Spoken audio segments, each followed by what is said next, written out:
nag dañuy wax bourse familiale mais bourse familiale dafa bokk ci biir programme boobu registre national unique ñu ngi ko jël ci extrême pauvreté muy programme bi nga xam ne président de la république Macky Sall defoon na ko dëkk bu nekk nag dafa am quota mais nag dañu nekkaat nii ci benn phase revalidation ñëpp xam nañ ne extension dañu war a yokkoo ñi nga xam ne am nañu bourse bi ak ñi nga xam ne ñu ngi ci registre bi tey Médina mu amoon nag benn réunion d'information parce que nit ñi dañu war a dem ci gox yi mais souvent nit ñi dañuy dégg rek jékki-jékki dégg naan bourse bi lii kenn xamul ñu ne léegi nag nguur dafa ne loolu day dañ nit ku nekk dafa am droit de connaître tey avant ngeen di dem ci gox bi di wax ak nit ñi oo leen nit ñi ngeen informer leen publiquement ba ku nekk xam fan ngeen jëm lan ngeen di dox ak lan ngeen di def pour ñu bañ a am xàjjar seen léegi tey moom la ñuy def nii moom la ñu convoqué les 2500 personnes yi nekk ci registre national unique yëpp convoqué leen pour def ak ñoom réunion d'information buñ ci jugee bureau bi day teg bureau communal boobu luy rôlam mooy saytu liggéey bi ndax jaar na yoon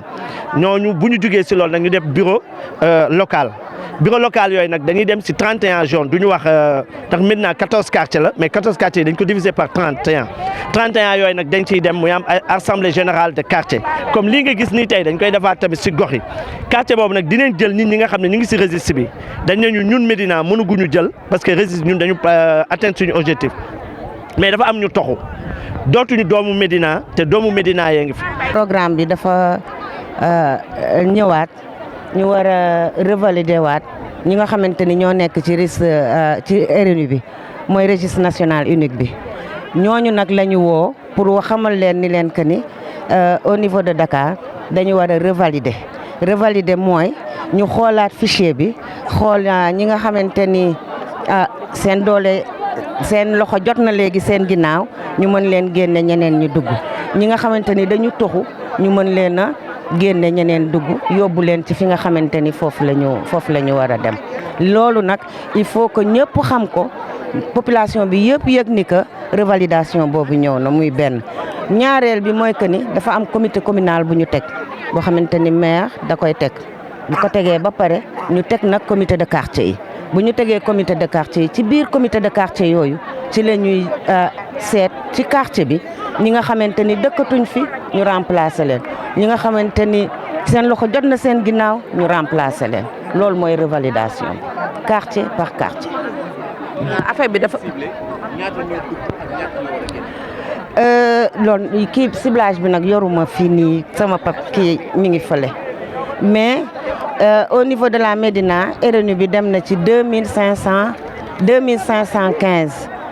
2515 ñoo nekk ci RNU bi ñooñu la ñu war a revalider. revalidation boobu da leen di concerner léegi ñooñu noonu dañ leen di jël xool ñi fi dëkk ñu maintenir leen ñi nga xam ne toxu nañ dëkkatuñu Médina ñooñu ñu jël leen dugal leen ci gox boobu jëlaat ñeneen ci Médina pour dugal leen pour mu bañ a am faay loolu nag moom la ñuy oote nii tey nag ñu ngi koy oote ci ndigalu maire parce que gox boo dem première journée bi maire bi moo am droit de regard ak bépp responsable politique ñi am ndombu tànk aadaax ñëpp mouvement associatif ñëpp am nañ ci droit de regard bu ñu paree ci loolu nag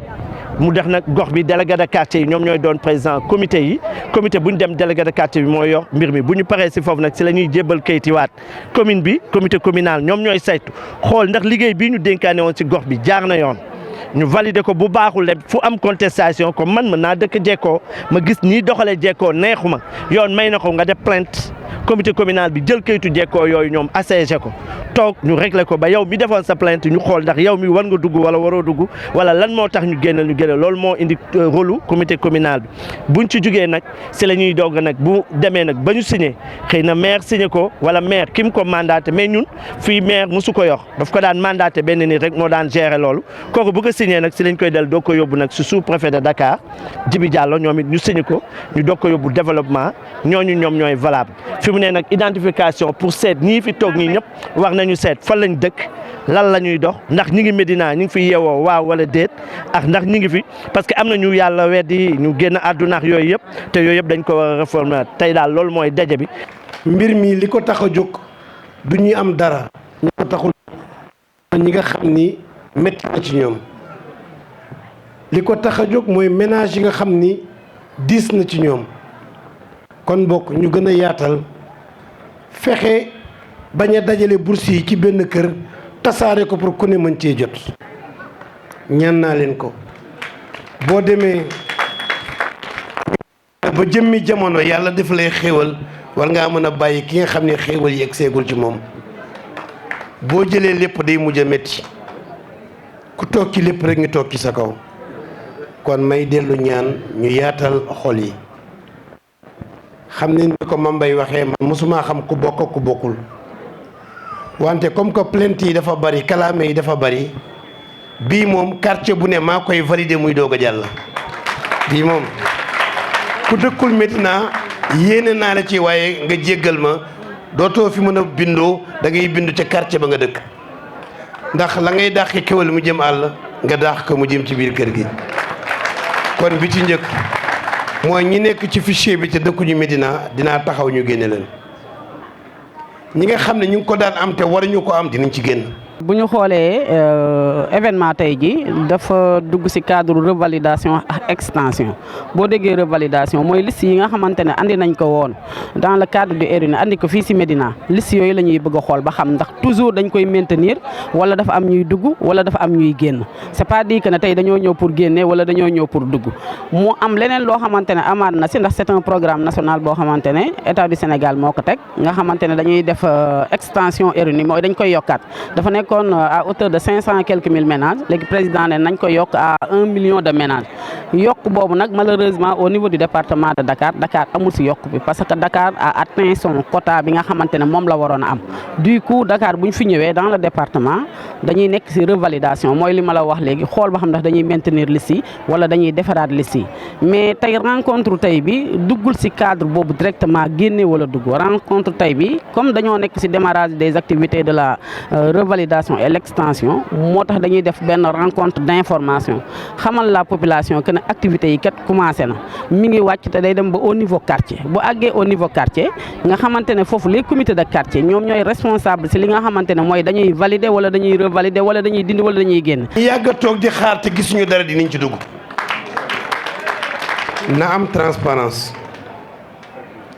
génn leen ci politique génn ci mbokkoo génn leen ci xaritoo ki ànd ak yow ak ki àndul ak yow nañu yem na nekk doomu Médina bu nekk ci ay jafe-jafe ñu war koo dimbali recommandation boobu rek laay joxe. comité bi nag dinañ ko taxawal ndax dina am 4 élus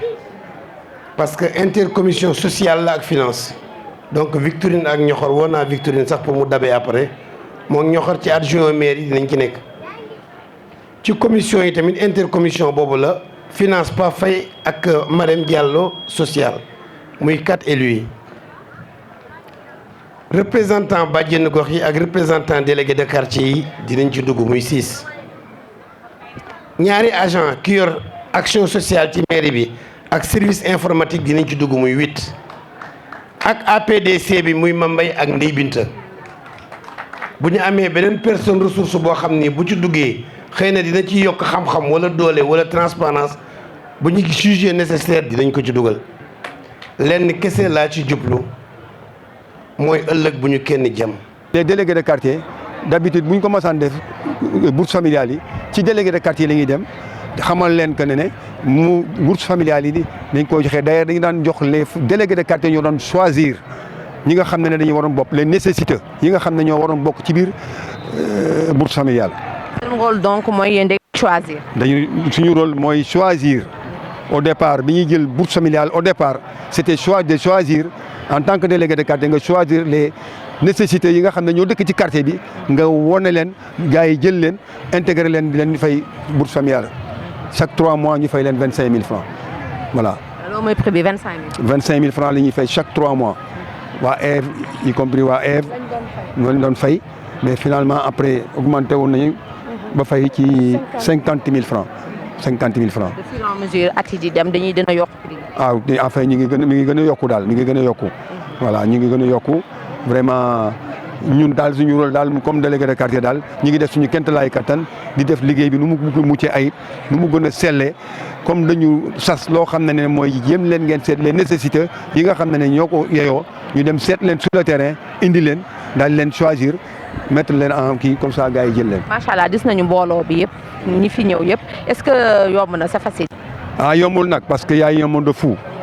déjà ñi ñu convoqué rek c'est au nombre de 2515 personnes alors que c'est pas facile, mais quand même avec le travail, avec le temps, vraiment on s'y met, on fait le maximum pour satisfaire la population du Sénégal. na yokkute wala. waaw am na yokkute bu baax ndax bu njëkk ba 25000 la woon boo ko jëlee mën nga ci jënd sa quelque comme dem ci chinois yi jënd sa dàll jaay am sa bénéfice faj sa soxla mu neex. bourse dañ ci commerce. waaw dama ci commerce waa jënd si samay bagage placé jaay waaw. est-ce que jànkuwantewu leen ay quelques difficultés avant ngeen di jot bourse yi est-ce que c'était facile. waaw facilul moom metti na mais après dafa neex daal waaw buñ ko jotee rek di nga xool yow loo ciy def pour mu amal la njëriñ ndax tamit buñ la ko joxee il faut nga am loo xam ne tamit na nga koy liggéey pour mu jural la dara duñ la ko jox rek nga lekk toog il faut nga xool tuuti loo ci def rek bariwul mais sant yàlla daal waaw. waaw nga ñu expliquer tuuti difficultés yi parcours yi. daw nga gauche daw nga droite xaar nga téléphone dem nga si sama tata bi ma dendal wax na xaar naa ba sonn jotuma nañ bay bëgg a dee est-ce que amul sax 3 ans ba may ñëw léegi laa naan lii moom yàgg na. da ngay 3 ans ngeen toog. waaw toog di ko xaar waaw nga loolu yàgg na. yàgg na waaw da ngay dem ba da ngay xaat di sax mais sant yàlla rek yàlla baax na waaw. nguur gi respecté woon na choix bi wax dëgg fa yàlla ba ci am na ñoo xamante ne sax ba fi may wax ak yow nii ñu ngi leen doon fay jusqu'à présent am na ñoo xam ne sax dañoo wàññeeku maanaam dañoo génn àdduna waaye dañoo mujj jël bourse bi wàccee ko soit ci seen biir famille seen doom wala kenn koo xamoon nekk na si li may gën a leeral rek mooy ci convocation bi sama naataango wax ñu woote ko tey. convocation boo gisee ñu woote ko comme ni mu ko waxee ñi amoon 80 000 francs ak ñi nga xamoon ne bokk nañ ci RNU bi boo ko déggee mooy ñi joxoon ceeb beeg diwlin bi ñooñu la ñuy woowaat pour revaloriser leen waaw. prix ça varie entre quoi parce que tonton bi léegi nee na 25000 50000. bu njëkk 25 la woon waaye demoon nañ ba yokk 50 ci yàggul dara xaw ma nag ndax dinañ yokkaate mais yokk 50 bi yàggul. waaw bi dafa basé wu ci Médina kese wala aussi Dakar. c'est tout le Sénégal du Médina kese c'est tout le Sénégal bourse familiale bi dem na fépp Sénégal bi yëpp la.